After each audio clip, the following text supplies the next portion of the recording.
Hello everyone, welcome back to my channel Mind Your Exam.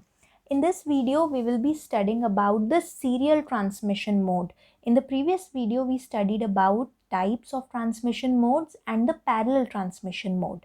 Now let's study what is the serial transmission mode. So in case of serial transmission, one bit is sent with each clock tick. That means in parallel transmission, when we were sending multiple bits with a single clock tick, that means at the same time, here only one bit will be sent at a particular moment with each clock tick. So each bit has to follow another bit on the same communication channel. So these are two important points, that there is always a single communication channel in serial transmission and each bit will follow the previous bit.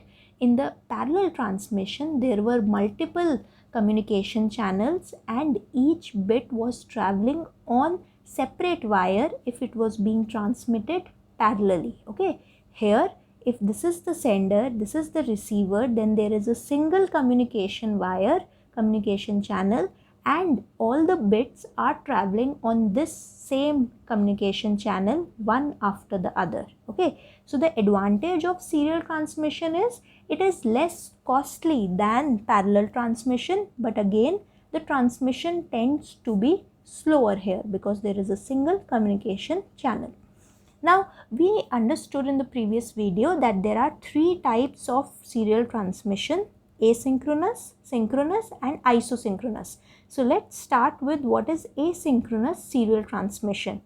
Asynchronous means without sync. Async means without sync. So basically timing of the signal is not important here. In this case, in asynchronous, no clock is being maintained at the sender or receiver end. So the receiver can never know by the time or by the clock that when to expect the next stream of data. Okay, so if there is no clock to keep a track of when the data will come, there has to be a mechanism so that the sender can alert the receiver that this is the starting of the data stream and this is the ending of the data stream, so that the receiver knows when he is receiving a particular bit or a particular pattern, then the data transmission is started from the sender. There is no garbage that data that he is receiving, and he should also know, the receiver should also know when the sender has stopped sending data, so that he does not expect more data from the sender. Okay, so to do or to achieve both these objectives, we have the concept of start bit and stop bits. So start bit, which is the bit 0, is added at the beginning of data transmission. So in asynchronous serial transmission, the data is transmitted in the form of 8-bit groups. Okay, and a group of 8 bits is generally referred to as 1 byte. So data is transmitted as 8 bits or 1 byte, and when the sender starts sending data, he adds a bit 0 in the front so as to tell the receiver that this is the beginning of the data. So this starting bit alerts the receiver that some new data is being sent by the sender. Also, when the sender stops sending data, he adds a stop bit, which is generally a single one or it can be multiple ones, and a single or multiple ones, when they are added at the end of a byte, that means that the sender does not want to send any more data. So end bits or stop bits are added at the end of data bytes, and they tell the receiver that this particular byte has finished, do not expect any more data. Now 8 bits of information is present during communication and 2 or more bits of control information is sent. So 8 bits means the data portion of the transmission, what the sender actually wants to send, the information, and 2 or more bits are for control purposes. So 1 is the starting bit, 1 is the ending bit, Now at the end there can be more than one ones. Okay, so that is why there can be 2 or more bits for control purposes. Now you must also remember that asynchronous serial transmission can contain gaps of different durations. So it might happen that the sender is sending data right now, then he's sending after 10 hours, then after 2 seconds, or then after 2 days.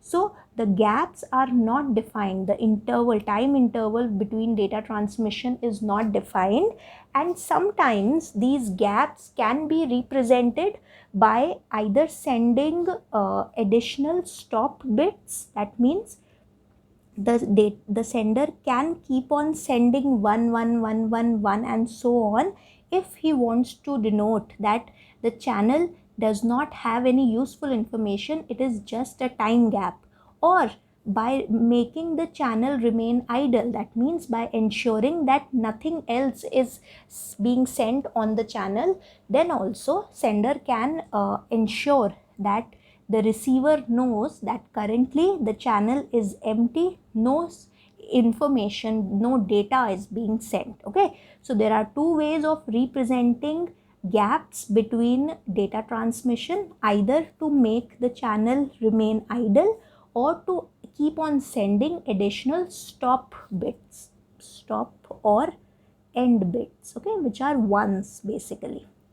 Now the advantage of asynchronous serial transmission is that it is very cheap and it is very effective, because this is actually a way in which the sender knows when to alert the receiver of incoming data, when to alert the receiver of no more data will be sent, and so on.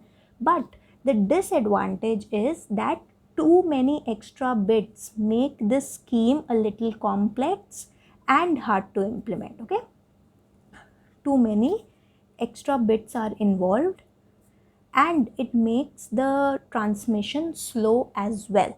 So slow and complex or hard to implement can be the reason for the disadvantage of asynchronous serial transmission.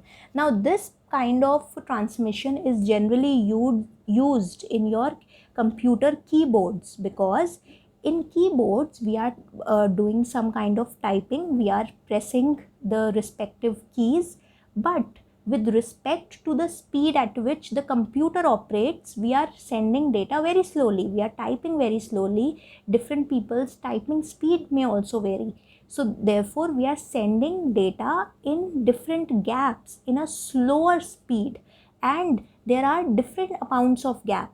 It might happen that one day you do not require the keyboard at all, you are just using the mouse or you are just using the touch screen, but at the other day you might need to write a complete essay. So keyboard, it should be keyboard. Keyboard is an example where asynchronous serial transmission actually happens in computers, because there we have varying gaps between which data is transmitted. Okay, so that's all for today's video. Thank you for watching.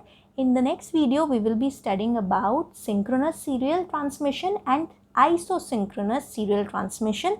So if you understood today's video and you liked the way we presented, so please mention to us in the comment section below. Till we meet in the next video, mind your exam.